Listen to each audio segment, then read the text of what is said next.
Today I'm reviewing this architectural digest tour of Rhett and Jessie McLaughlin's home in North Carolina. Their place is part home, part country cabin with some unique architectural features, so it's going to be an interesting watch. I'm here to maximize your home's resale value through good design, link in the description, but for now, let's take a look inside this home. So we're based in Los Angeles, California, where we make Good Mythical Morning and everything else at Mythical Entertainment, but both of us have all of our family here in North Carolina. We've been married a long time, coming up on 24 years. Is that how long it's been? That's it how feels like 24 months. It does, 24 days. It feels like we're still on a honeymoon. Minutes. Okay, they've been married for a while, but there's two things that really stand out to me in the entryway here. Number one is all the wood in this room. And keep in mind, they are in a cabin in North Carolina, so using wood as a building material makes a lot of sense. But they've got it here on the floors, on the walls here, on the stairs, on the ceiling, and also on the corners here leading up to the stairs.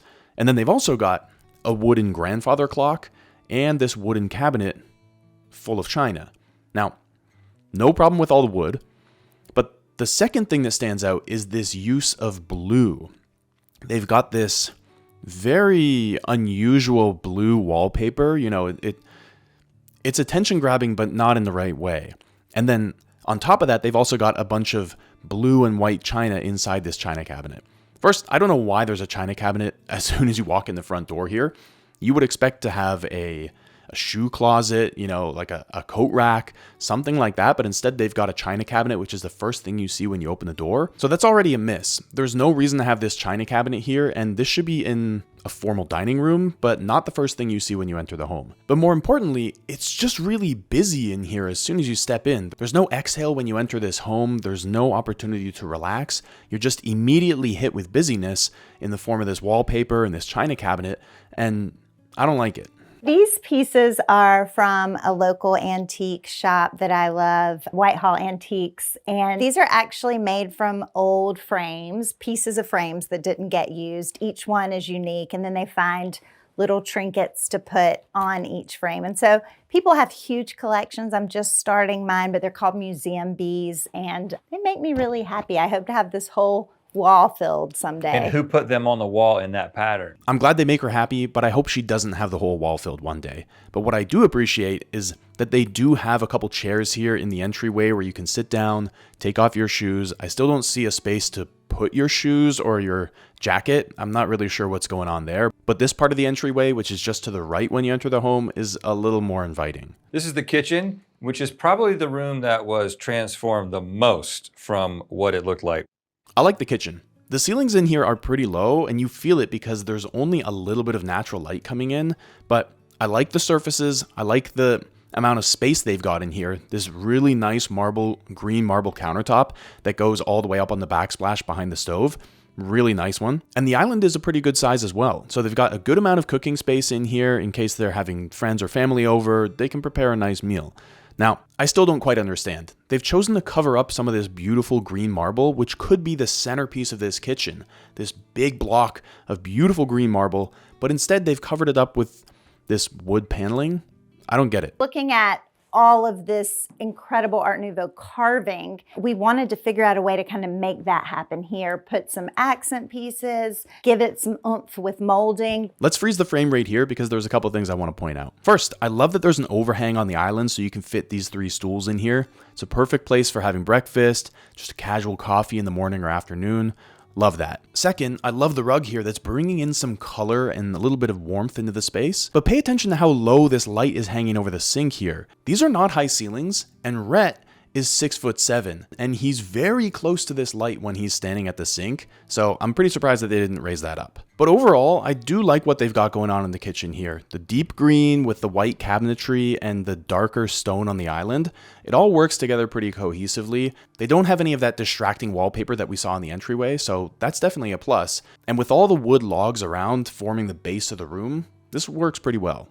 This is the living room, which is my favorite room because this is the room where you can say, I am definitely in a log cabin. You see basically the entire structure. I thought I was going to be a structural engineer at one point. I'm not, but I can still appreciate a structure. All right, I like the vibe of the living room. You know, it's pretty relaxed. It's casual for sure, but they've got a ton of volume in here, which is really nice, and a crazy amount of natural light coming in from these windows and the windows up in the loft area. But what they've done especially well in here is create a conversation zone with these 3 sofas facing each other, none of them matchy-matchy, all different tones, and it just has a really relaxed vibe in here. This is the kind of place where you can kick back, have a drink, sink into these couches, and just while the night away. Now, because there's so much natural light coming in here, and because they've got these really light wooden tones on the walls, ceiling, and floors, they could have leaned into darker furniture to provide a bit more contrast. Right now, 2 of the sofas are a really light tone, and so it looks a little flat in here, but if they had made those sofas darker, then it would have really accentuated that contrast between dark and light and looked even better in here. I wanted an impressive centerpiece to this living room, these really high ceilings. I wanted a big ass fireplace, so we did that. I thought this was an opportunity to bring in a little light with this limestone. This mantle is a whole other story. I've been on a journey with this mantle. I ran across it at High Point Market. And originally this thing was just barely big enough to cover the opening. Love the fireplace here, but don't love the finish. I don't know why you wouldn't go with brick here, because it would bring so much warmth and texture into this room, whereas this limestone is just really doing nothing for me. It looks washed out, and with all the natural light coming in from these big windows, the last thing you need in here is something else in a light tone that's just going to bounce more light around the room. No, what you need is something with more visual interest, which is exactly what the brick fireplace would be. It would look so good with brick all the way up this very tall column, but the way it is now, it just looks out of place. When I was looking at different wallpapers and started picking them out and seeing how they all work together, I showed Rhett, and your favorite one was this one, and that's how it ended up here in the primary suite. I love this wallpaper. It also makes you feel like you are in nature when you are battling yellow jackets. You feel like you never left. I don't agree. Just like in the entryway, this wallpaper is way too busy. There's just so much going on there. Your eye can't find a spot to rest in here. And that's a big problem, especially in the bedroom where you want it to be a relaxing, inviting space. I don't like it. Planning this bedroom out, it had a very tiny bathroom. So is it just me, or does this bathtub look like a child's tub next to him? we took what was the laundry room right beside the bathroom, opened up the bathroom. It still didn't make for the largest bathroom ever. It's better than our bathroom in LA for sure. I actually like the bathroom quite a bit. It's not the largest, like she said, but they've got 2 vanities, a pretty big shower, and the palette in here just makes sense. They've gone with a more muted marble on the countertop and backsplash, and with the white cabinetry, it just works. This is a stunner that I found at High Point Market, one of the vintage dealers there. It was actually hiding behind a lot of other pieces of furniture, and I saw some little glimpses of it, and I was like, what is that? And so they pulled the other furniture back, and I'm just in awe of the artistry.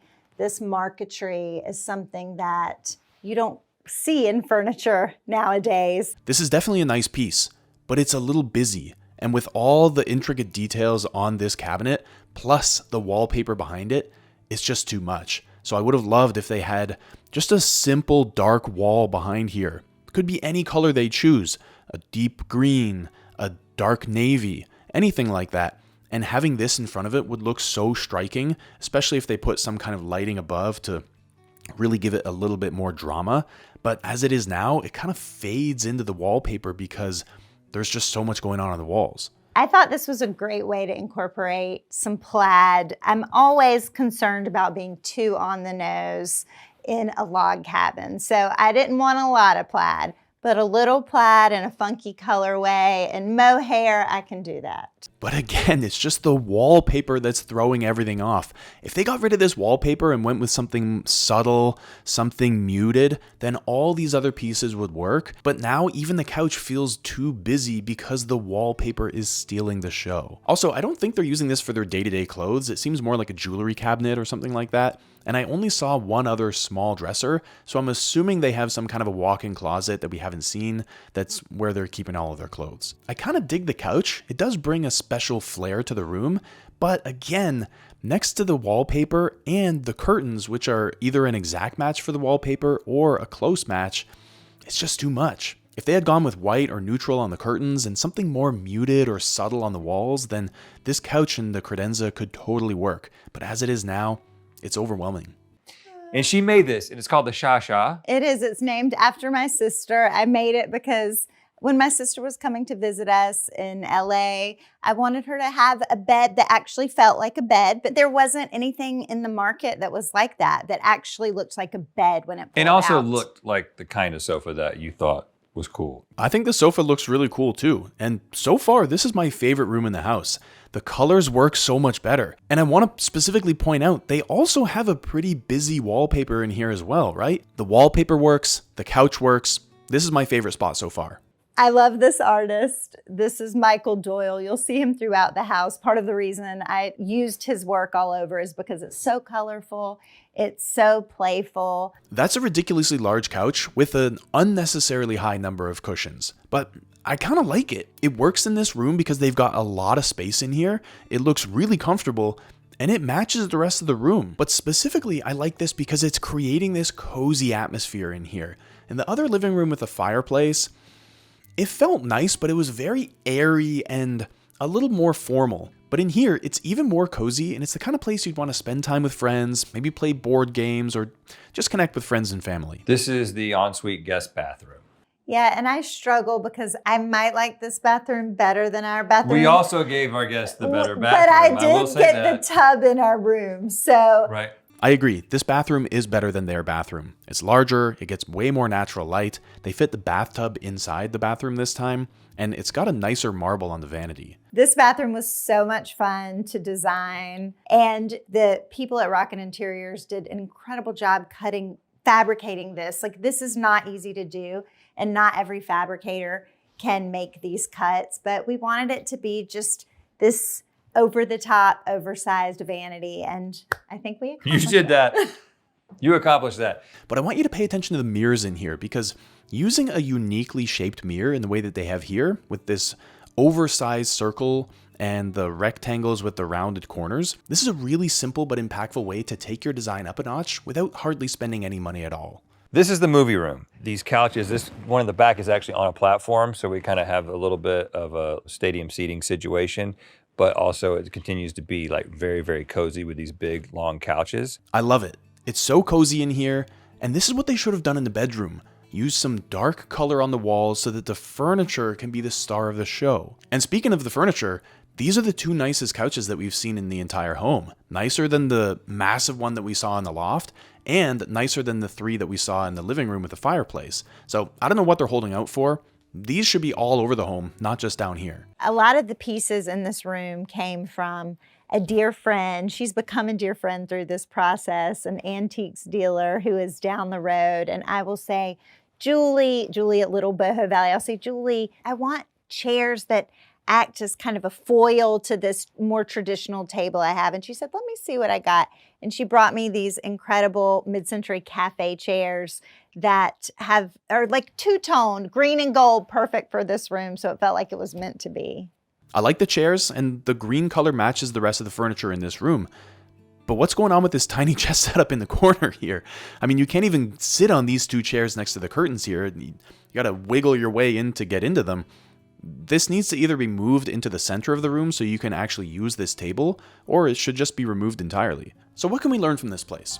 Well, for starters, if you've got a great room like their living room, make sure it has an equally great focal point. In this case, they should have had a brick fireplace in there, and by using limestone instead, they dampened the wow factor and made it a much less interesting room than it could have been. But more importantly, and I say this all the time, but I'll say it again because it happens so much, don't push colors and patterns too far. They used lots of color in the loft and the movie room, and that worked really well, but they pushed it too far in the master bedroom, which was the least relaxing place in the entire home, and that's not what you want. So if you want to be bold, be bold. Just don't be bold everywhere at the same time, because that makes your place feel busy, and busy spaces never feel like home. So I'm dissecting a ton of homes like this one, so make sure to subscribe if you want to see more of these videos. If you want to take what you've learned here to the next level, the link is in the description. And if you want to see another celebrity home, but one that really drops the ball, check out this video up here and you'll know exactly what I mean. Thanks for watching, and I'll see you in the comments.